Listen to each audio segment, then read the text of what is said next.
Hello বন্ধুরা, good morning. তোমরা সবাই কেমন আছো? আশা করছি ভালো আছো। বড়দেরকে আমার প্রণাম ও ছোটদেরকে আমার ভালোবাসা জানিয়ে আজকের ভিডিওটা আমি স্টার্ট করছি। তো এখন আমি স্নান করে রেডি হয়ে গেছি। এখন আমার বাপের বাড়িতে আমার কাকুর দোকানে পয়লা বৈশাখের পুজো আছে, তো তার জন্য আমি এখন ওখানে যাব। তো চলো ওখানে গিয়ে দেখা হচ্ছে। আর একটা কথা, আমাকে শাড়ি পরে কেমন লাগছে তোমরা একটু কমেন্টে জানিও তো। এখানে এসেই দেখছি আমার কাকিমা ফল টল নিয়ে বসে গেছে ওগুলো কাটার জন্য, আর পুষ্প টুষ্প ফুল সমস্ত কিছু রেডি করে রাখছে। এদিকে গোপু সোনা তো ঘুম থেকেই ওঠেনি এখনো, তাই আমি ভাবলাম তা করতে আলপনাটা দিয়ে দিই। তো আমি এখন এখানে আলপনা দেব। যদিও আমি অত ভালো আলপনা দিতে পারি না, তাও প্রত্যেক বছর পয়লা বৈশাখ ইভেন যে কোনো পুজোতেই আলপনার দায়িত্বটা আমার ওপরেই থাকে।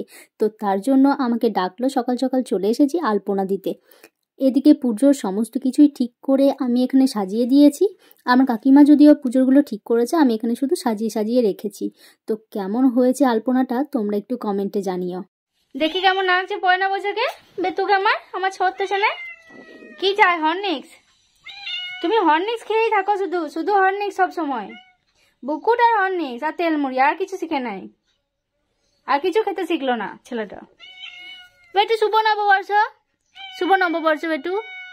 হ্যাঁ, যেন হরলিক্স নেবে নাকি? হরলিক্স চাই। দেখবে দেখবে কেমন হরলিক্স নেবে। আমি দরজাটা খুল যাবো আর তারা দিয়ে চলে যাবে।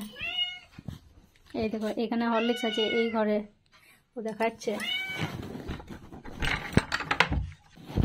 চলো,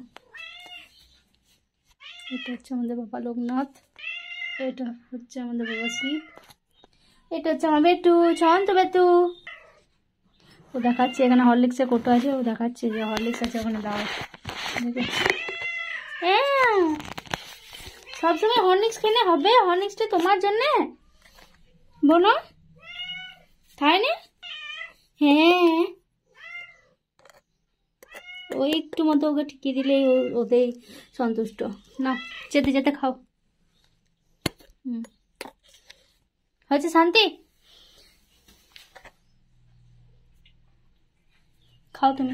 আমাদের পুজোর সমস্ত কিছুই রেডি হয়ে গেছে। ঠাকুরমশাই এসে শুধু পুজো করতে বাকি আছে, আর লক্ষ্মী গণেশটা ঠাকুরমশাই এসে সিংহাসনে বসাবেন। সাজানোটা কেমন হয়েছে তোমরা জানিও। এদিকে আমাদের গোপু সোনা ঘুম থেকে উঠে স্নান টান করে নতুন জামা পরে রেডি হয়ে গেছে। আচ্ছা তোমরাই বলো তো, গোপু সোনা হাসছে নাকি গোমরা হয়ে আছে? আমি আর আমার কাকিমা বুঝতে পারি, কিন্তু আমার সোনা কাকু কেউই বুঝতে পারে না। তোমরা কি বুঝতে পারো? যারা বুঝতে পারো তারা একটু কমেন্টে জানিয়ে দিও তো যে বুঝতে পারি।